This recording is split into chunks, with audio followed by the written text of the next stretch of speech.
The Boeing 737 cruised at 37,000 feet through turbulent skies over the Pacific, its passengers unaware that death was tracking them at Mach 2.8. Flight attendant Cassandra, Raven Thorne, moved through the narrow aisle with practiced grace, her movements betraying none of the tension coiling in her chest. She'd felt at the moment they deviated from their planned route, a subtle shift in the aircraft's heading that most would dismiss as routine air traffic control guidance. But Raven knew better. 23 years of military aviation had taught her to read the sky like scripture, and tonight, something was profoundly wrong. The businessman in 12C hadn't touched his whiskey. Marcus Blackstone, tech billionaire and defense contractor, sat rigid in his seat, fingers drumming against his armrest in a pattern Raven recognized, Morse code, spelling out compromised over and over. His security detail, supposedly corporate bodyguards, wore earpieces that crackled with encrypted chatter she could almost decode from memory. These weren't rent-a-cops. They were operators, and they were scareda. "Ma'am, could I get another coffee?" The man in 8A smiled too widely, his accent flawless American despite the telltale tension around his eyes that screamed Eastern European intelligence. 3 more passengers had boarded at the last minute in Honolulu, all traveling separately but sharing the same predatory awareness that made Raven's skin crawl. The pilot had announced mechanical delays twice, buying time for something she couldn't yet identify. Through the small oval window, Raven caught a glint of metal against the stars, a fighter aircraft maintaining perfect formation with their civilian airliner. Then another. Her blood turned to ice as she recognized the silhouettes, Russian Su-57 felons, operating well outside their documented range. The coffee pot trembled in her hands as the implications crashed over her. This wasn't a random hijacking or terrorist attack. This was a precision military operation, and Marcus Blackstone was the target. The intercom crackled to life. "Ladies and gentlemen, this is your captain speaking. We're experiencing some minor navigation issues and will be making an unscheduled landing in approximately 40 minutes. Please remain seated with your seatbelts fastened." The words were calm, professional, but Raven heard the barely controlled panic beneath them. Captain Morrison was a 20-year veteran, and he was terrified. Raven's reflection stared back from the galley's stainless steel surface, a woman the world saw as nothing more than a service industry employee, invisible and unthreatening. They had no idea that the waitress serving their drinks had once been the most feared attack pilot in the United States Air Force, holder of the Distinguished Flying Cross and keeper of secrets that could topple governments. Her call sign, Raven, wasn't just for her dark hair. It was for her ability to appear from nowhere and strike with lethal precision. The hunt had begun, and the hunters had gravely underestimated their prey. The Su-57's closed formation, their advanced stealth systems making them nearly invisible to conventional radar. Raven moved through the cabin, her trained eye cataloging every detail: exit routes, potential weapons, passenger positions. The Russian operatives were good, but they'd made one critical error. They assumed she was just another civilian. As she refilled water glasses and collected empty cups, her mind raced through tactical assessments that would have impressed her old squadron commander. The aircraft's fuel load, wind conditions, the precise angle of their descent, every variable painted a picture of their captor's plan. Marcus Blackstone caught her eye as she passed his row, and for a split second, she saw recognition flicker across his face. He knew. Somehow, this billionaire defense contractor had identified her, which meant her carefully constructed civilian identity was compromised. The question was whether he was ally or enemy. "Excuse me, miss," Blackstone's voice carried just loudly enough for the Russian operative in 8A to hear. "I seem to have spilled something on my jacket. Might I trouble you for some club soda?" His words were innocent, but his eyes held a message that made Raven's pulse quicken. He was signaling her, using terminology she recognized from classified briefings she'd attended over a decade ago. The turbulence increased as they descended, but it wasn't atmospheric. The Su-57s were adjusting their formation, herding the civilian aircraft like wolves surrounding prey. Through the cockpit door's small window, Raven glimpsed Captain Morrison's white knuckles on the yoke and the sweat staining his collar. His co-pilot, Sarah Chen, was frantically working radio frequencies, trying to establish contact with anyone who might help. Raven knelt beside Blackstone's seat, ostensibly cleaning his jacket while the Russian operative watched with predatory interest. "Phoenix Protocol is active," Blackstone whispered, his words barely audible above the engine noise. "They want the Prometheus files. You're the only one who can stop them." The blood drained from Raven's face. Phoenix Protocol was a black operations contingency she'd helped develop during her final year of active duty, a last resort extraction method for high-value assets under extreme duress. The Prometheus files contained next-generation aircraft designs that would give any military force unprecedented air superiority.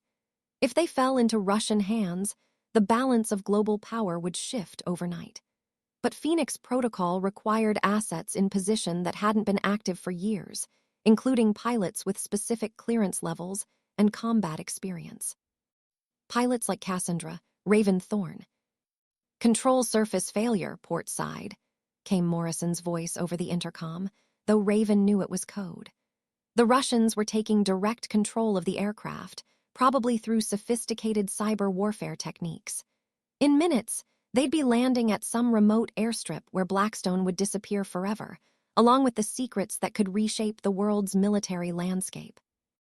Raven's hand moved to the small of her back, where a ceramic knife remained hidden beneath her uniform, a habit from her military days that civilian regulations couldn't break.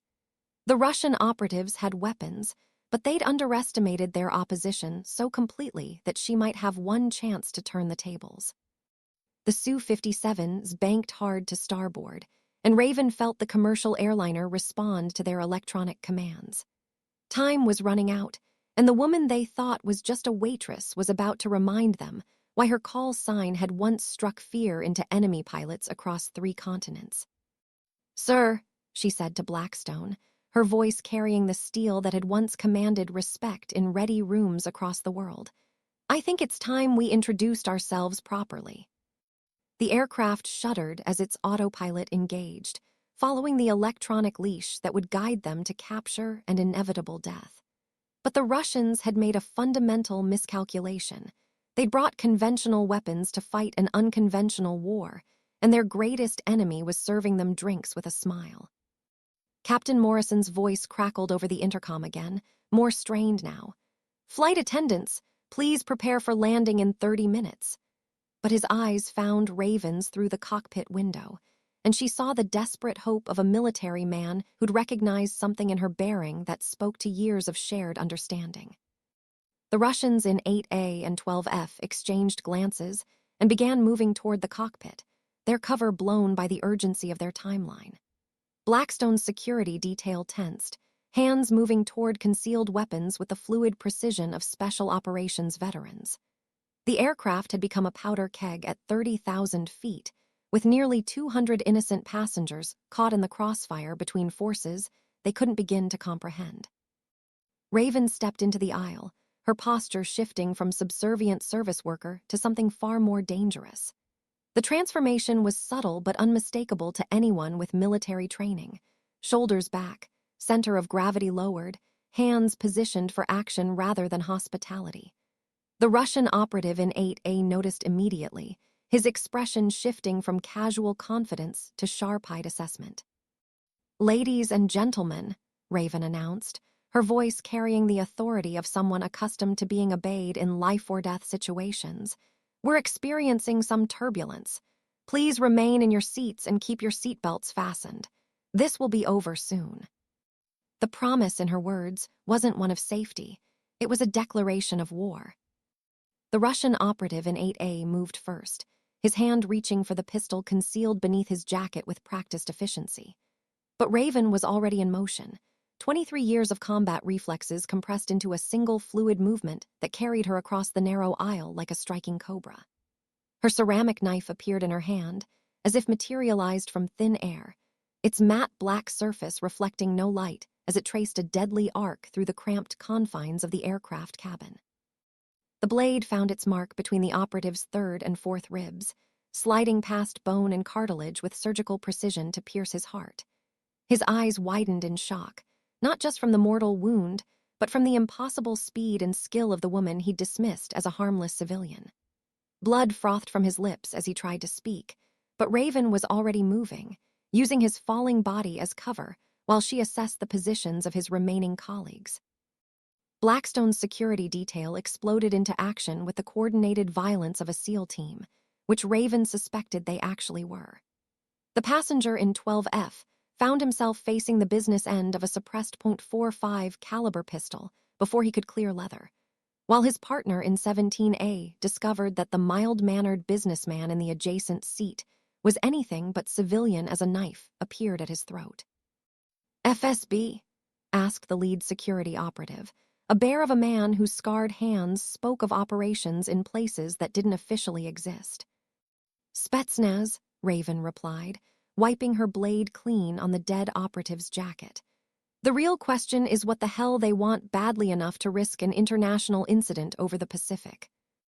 Marcus Blackstone unbuckled his seatbelt and moved forward, his billionaire playboy facade evaporating to reveal something far more substantive beneath. "They want the Prometheus files, and they're willing to start World War III to get them. The technology in those documents doesn't just represent air superiority, it's a fundamental shift in the nature of warfare itself." Through the aircraft's small windows, the Su-57s maintained their precise formation, their pilots undoubtedly growing impatient with the prolonged flight time. Raven could see the lead fighter's weapons bay doors cycling open and closed, a threat display designed to discourage any thoughts of resistance. They had enough firepower to vaporize the commercial airliner in seconds, but they needed Blackstone and his secrets alive. "How long before we're forced down?" Raven asked Captain Morrison as she entered the cockpit, her bearing causing both pilots to straighten unconsciously. 15 minutes, maybe 20, if I can convince them we're having engine trouble," Morrison replied, his voice steadier now that he understood they weren't helpless. "But those fighters have enough fuel for maybe another hour before they have to turn back or find a tanker." "Then we need to end this in the next 10 minutes, Raven said, her mind already working through the tactical problems. "Because once we're on the ground, we're all dead." The radio crackled to life with heavily accented English. "Commercial aircraft, you will follow our guidance to the designated landing coordinates. Any deviation will result in immediate consequences." Raven keyed the microphone with a smile that would have chilled the blood of her old enemies. "This is Raven," she said, using her call sign for the first time in 5 years. "I think there's been a misunderstanding." The silence on the radio frequency stretched for nearly 30 seconds before a different voice responded, older, more measured, speaking in Russian-accented English. "That call sign was retired. The pilot is dead." "Reports of my death," Raven replied, "have been greatly exaggerated." The lead Su-57 broke formation for the first time, its pilot banking hard to get a visual confirmation of the voice he'd just heard. Raven could imagine the confusion and growing unease in that cockpit as the pilot tried to reconcile the presence of a supposedly dead American ace with their intelligence briefings. "Impossible," came the Russian voice again, but with less certainty now. "Raven died in Syria 2018. We have confirmation." "You have a cover story," Raven corrected. "What you don't have is any idea what you've stumbled into." Marcus Blackstone appeared beside her in the cockpit, his face grim. "They're not going to believe you without proof, and even if they do, they can't abort the mission now. Too much is at stake." Raven nodded, understanding the tactical reality. The Russians had committed too many resources and taken too many risks to simply turn around because a supposedly dead pilot had revealed herself. But they'd also just learned that their intelligence was fundamentally flawed, which meant their mission parameters had changed in ways they couldn't possibly have anticipated. "Then we give them proof they can't ignore," she said, reaching for the aircraft's manual flight controls. The Boeing 737 was never designed for combat maneuvering, but in the hands of a pilot who'd logged over 3,000 hours in fighters, even a commercial airliner could become a weapon. Raven disabled the autopilot and pulled the aircraft into a climbing turn that pushed the structural limits of the airframe, her movements precise and confident despite the screaming protests of overstressed metal and the horrified gasps of passengers throughout the cabin. The Su-57 scrambled to adjust their formation, their pilots suddenly facing an opponent who was no longer behaving like a helpless victim. The lead fighter tried to match Raven's climb, but she reversed direction at the last second, pulling the commercial aircraft through a split-S maneuver that would have been impressive in a fighter jet and was absolutely impossible in a passenger plane. Except she was doing it anyway. "Control, this is Bear Leader," came the Russian pilot's voice over the radio, strain evident despite his training. "Target is maneuvering in ways inconsistent with commercial aircraft capabilities, requesting guidance." Raven smiled grimly as she rolled the 737 inverted for 3 seconds, just long enough to prove her point, before returning to level flight. 200 passengers hung from their seatbelts, many screaming in terror, while others sat in stunned silence as they processed the impossibility of what was happening. "Bear Leader, this is Control," crackled the response. "Maintain formation and proceed to landing coordinates. Target aircraft is not to be fired upon under any circumstances." "Negative, Control. We have confirmation that Raven is aboard target aircraft. Repeat, Raven is active and in control." The silence that followed stretched for nearly a minute, while somewhere in a bunker outside Moscow, intelligence analysts scrambled to understand how their most carefully planned operation had just encountered their most dangerous adversary. Marcus Blackstone gripped the cockpit doorframe as Raven put the aircraft through another impossible maneuver, a chandelle that used the plane's mass and momentum in ways that defied every principle of commercial aviation. "Where did you learn to fly like that?" he asked. "Area 51, Raven replied simply. "Black Projects Division. Turns out when you're testing aircraft that don't officially exist, you learn to make anything fly."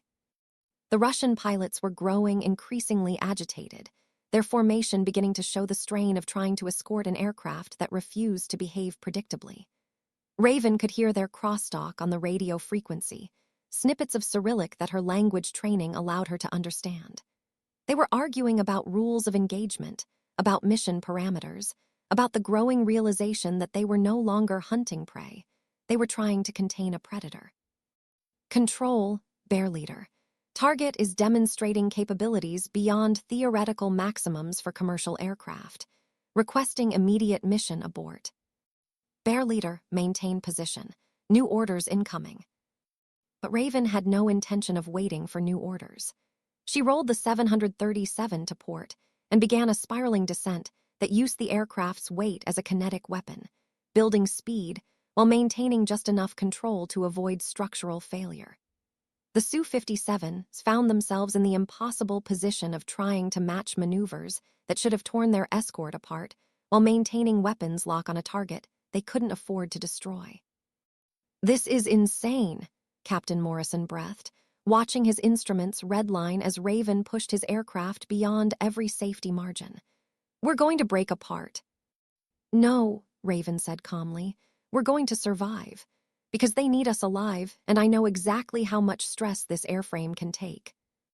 The radio exploded with Russian voices as the enemy formation lost cohesion, their pilots' training inadequate for the psychological warfare Raven was waging.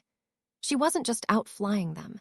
She was demonstrating capabilities that shouldn't exist, proving that everything they thought they knew about the American military aviation program was hopelessly incomplete. "Bear Leader to Control, we are breaking contact. Target aircraft is not what we were briefed." "Bear Leader, maintain formation or face court-martial." "Control, respectfully, court-martial is preferable to whatever the hell this is." The lead Su-57 peeled away from formation, its pilot's nerve finally broken by the impossible sight of a commercial airliner performing fighter maneuvers with a precision that suggested technologies beyond Russian understanding. The second fighter followed moments later, leaving only the flight leader maintaining his escort position. But even he was wavering, his aircraft's position becoming less precise as his confidence crumbled. "Raven," came a new voice over the radio, speaking perfect English with just the hint of an accent. "This is Colonel Petrov, FSB. I knew your reputation before your supposed death. We can discuss terms." Raven's laugh was cold and humorless. "Colonel, the only terms are these. You turn around and go home, or I demonstrate why my call sign used to give your pilots nightmares. You cannot fight us in a commercial aircraft. Be reasonable." "Colonel," Raven replied, pulling the 737 into a climbing spiral that stressed the airframe to its absolute limits while somehow maintaining perfect control. "I've been reasonable for 5 years. It hasn't been working out well for me." The Boeing 737 reached its service ceiling at 41,000 feet, well beyond the altitude where commercial aircraft were designed to operate. The passengers were gasping in the thin air as the cabin pressure system struggled to compensate, but Raven held the climb until the remaining Su-57 was forced to throttle back to avoid stalling in the rarefied atmosphere. At the peak of the climb, with the curvature of the Earth visible through the cockpit windows and the stars brilliant in the thin atmosphere, Raven cut the engines. The silence was absolute and terrifying as 250 souls aboard Flight 847 found themselves in free fall at the edge of space, their aircraft transforming from a precision instrument into a massive glider with the aerodynamic properties of a brick. Captain Morrison's hands flew over his instruments, trying to restart engines that had flame out in the thin air, while his co-pilot Sarah Chen fought to maintain control surfaces that were nearly useless without airspeed. But Raven was smiling. The Su-57 pilot, caught completely off guard by the sudden loss of his target's engines, overshot the formation and found himself alone in the vast emptiness above the Pacific. His radar screens showed the commercial aircraft in an uncontrolled descent, apparently the victim of catastrophic engine failure at altitude, exactly the kind of mechanical disaster that would explain the loss of a civilian airliner without raising uncomfortable questions about military intervention. "Control, Bear 3. Target aircraft appears to have suffered complete engine failure. They are not responding to radio contact and are in uncontrolled descent." "Bear 3, confirm target status." "Control, target is lost. No survivors expected." But Colonel Petrov wasn't convinced. His intelligence files on Cassandra, Raven, Thorne painted a picture of a pilot who didn't make mistakes, who didn't panic, and who certainly didn't allow mechanical failures to defeat her. The engine shutdown had been too perfectly timed, too precise in its execution to be anything other than deliberate. "Bear 3, maintain overwatch. Something is not right." At 35,000 feet, Raven restarted the engines with a precision that spoke of countless hours practicing emergency procedures in aircraft that didn't officially exist. The Boeing 737 shuddered back to life, its turbofans spooling up to full power as she pulled out of the dive with barely enough altitude to spare.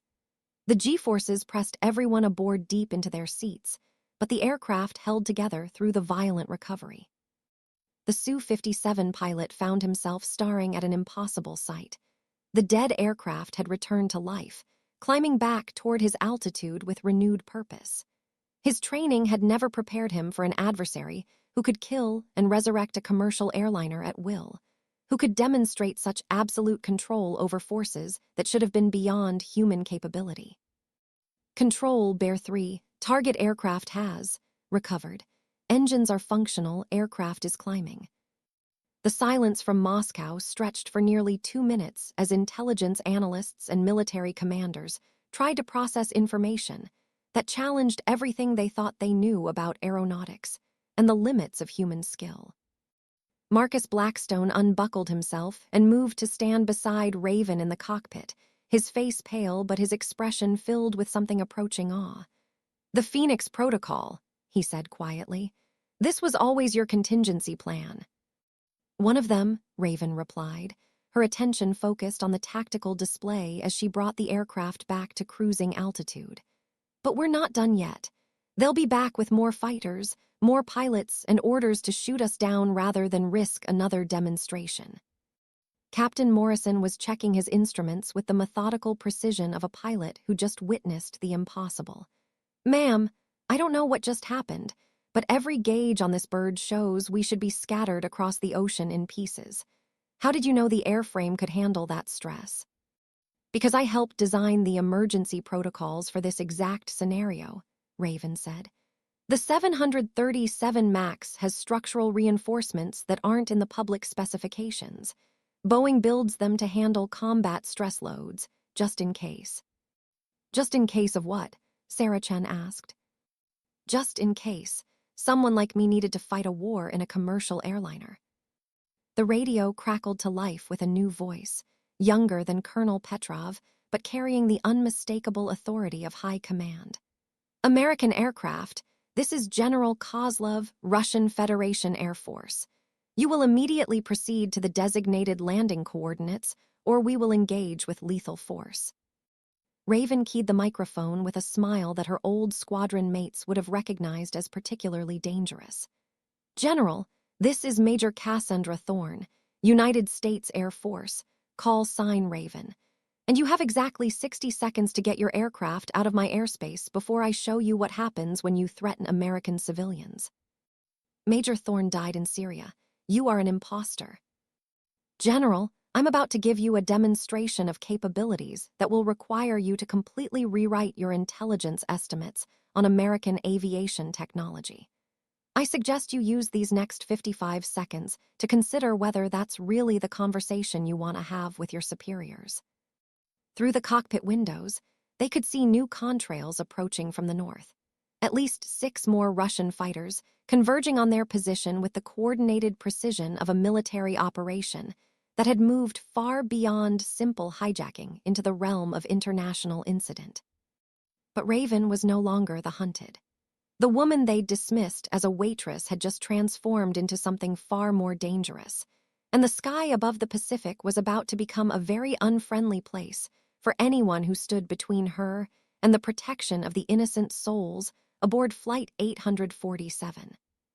The approaching Russian fighters spread into attack formation, their radar signatures painting the commercial airliner with targeting systems that could guide missiles capable of vaporizing the aircraft in milliseconds.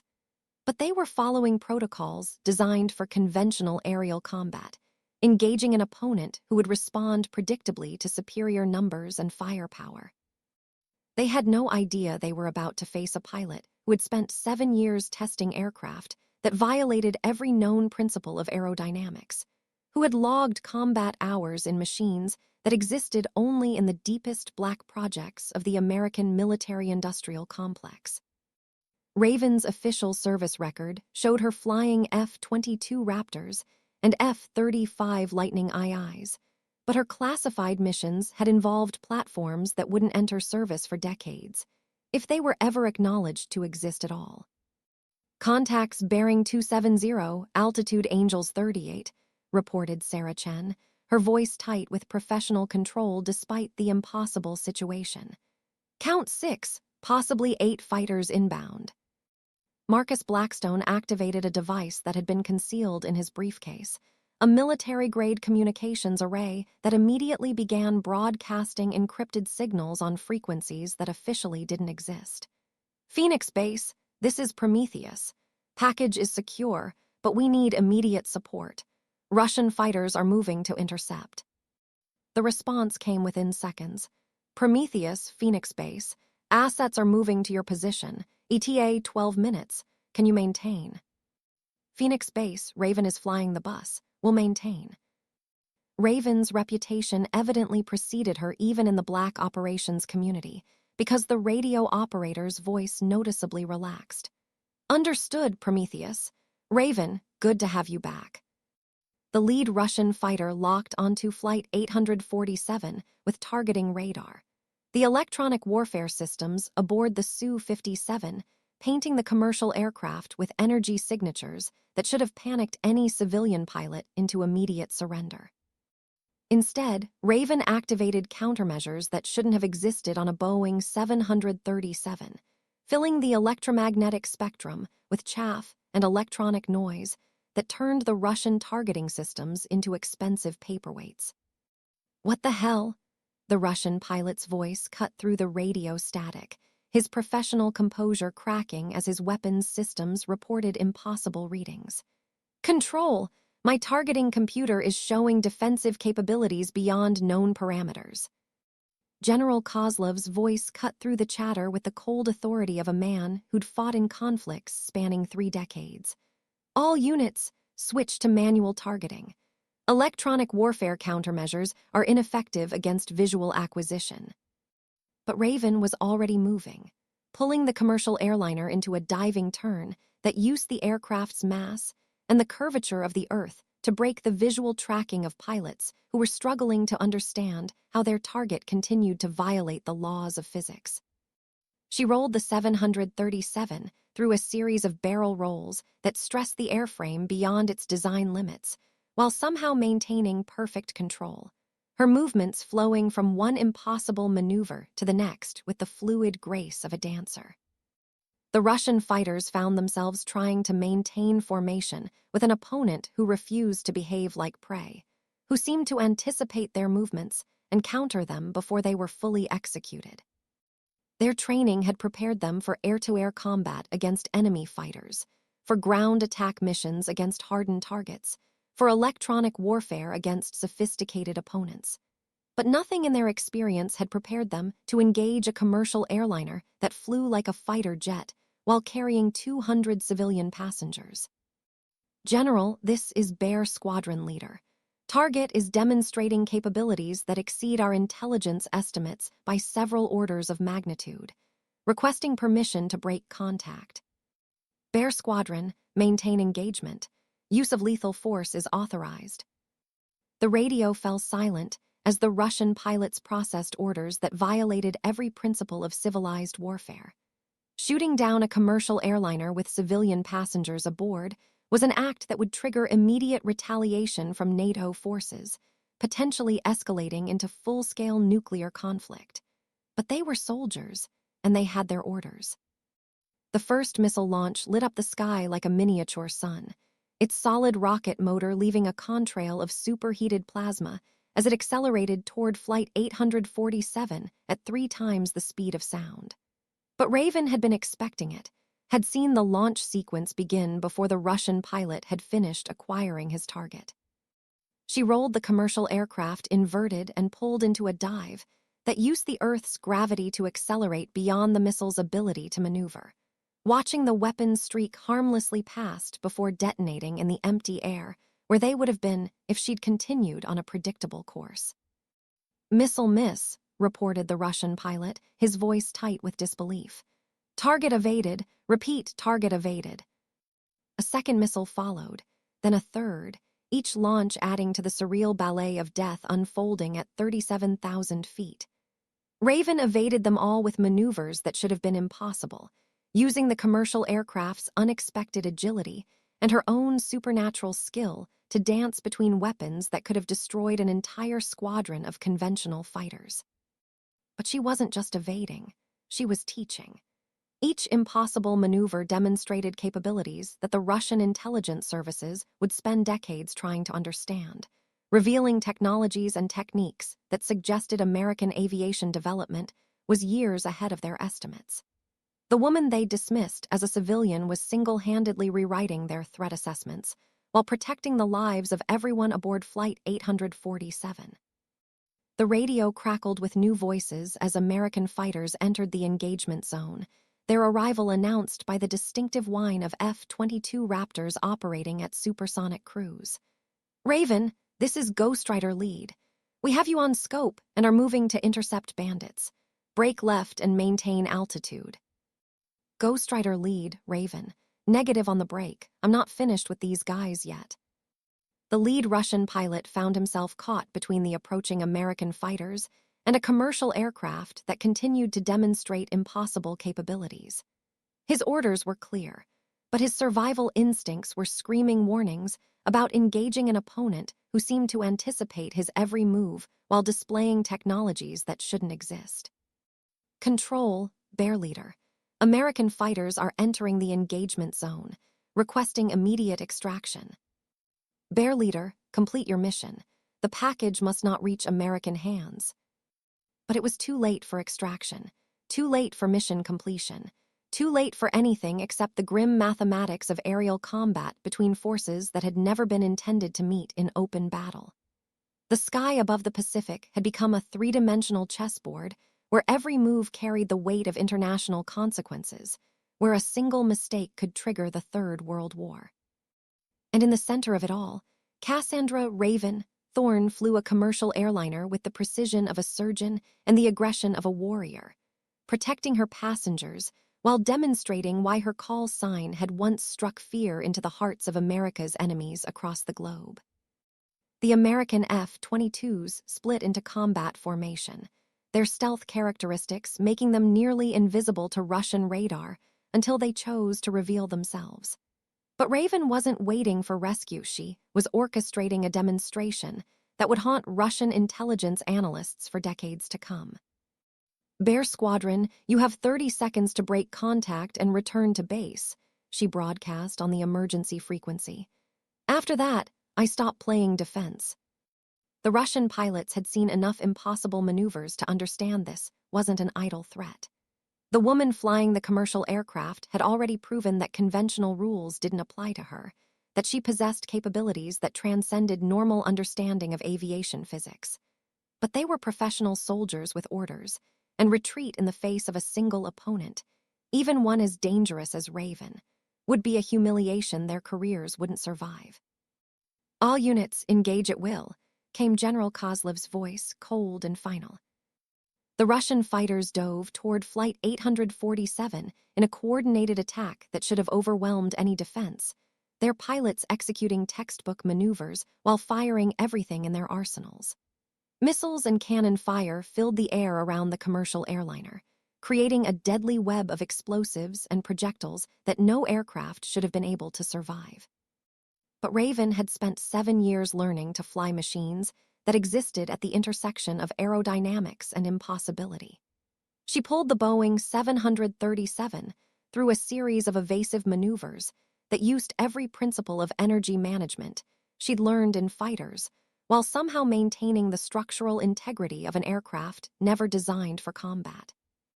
The commercial airliner twisted through 3 dimensions like a living thing, rolling and diving and climbing through patterns that seemed to violate basic physics while avoiding destruction by margins measured in inches.